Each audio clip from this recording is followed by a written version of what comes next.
Hello everyone, এই অঙ্কটা বিভিন্ন পরীক্ষাতে আসে। সমাধানটা দেখে নেই। প্রশ্নে দেওয়া আছে 2450 সংখ্যাটিকে কত দ্বারা গুণ করলে সংখ্যাটি পূর্ণবর্গ সংখ্যা হবে। তাহলে আমাদের জানতে হবে যে পূর্ণবর্গ সংখ্যা কি, অর্থাৎ একই ধরনের দুটি সংখ্যাকে গুণ করলে যে সংখ্যা পাওয়া যায় সেটাই হচ্ছে পূর্ণবর্গ সংখ্যা।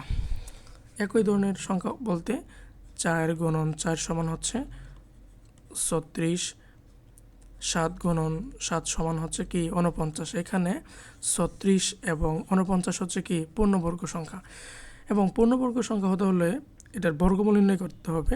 49-এর বর্গমূল কত? 7।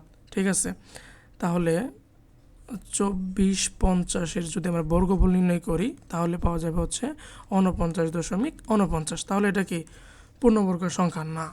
তাহলে কি ক্ষুদ্রতম মৌলিক সংখ্যাকে দিয়ে ভাগ করে নেই।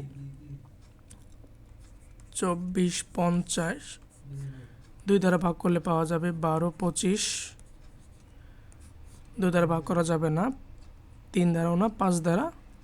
5 2 10, 1 এইখানে হচ্ছে 22, 4 5 20, 2 আর এইখানে থাকতেছে হলো 5 25, 5 5 25।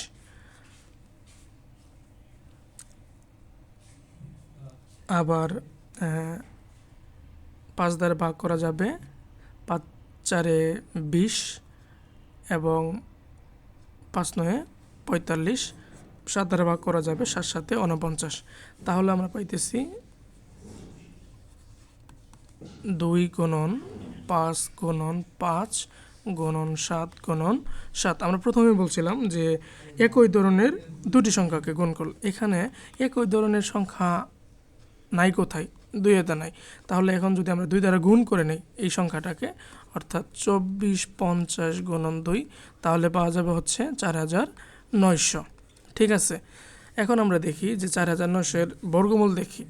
তাহলে হচ্ছে এটার হচ্ছে 7 7 49 আর 2টা 70। ঠিক আছে, এখন 70 গুণন 70 সমান হচ্ছে কি 4900। অ্যান্সারটা হলো 2450 সংখ্যাটিকে 2 দ্বারা গুণ করলে সংখ্যাটি পূর্ণবর্গ সংখ্যা হবে। ক্লিয়ার? ধন্যবাদ সবাইকে।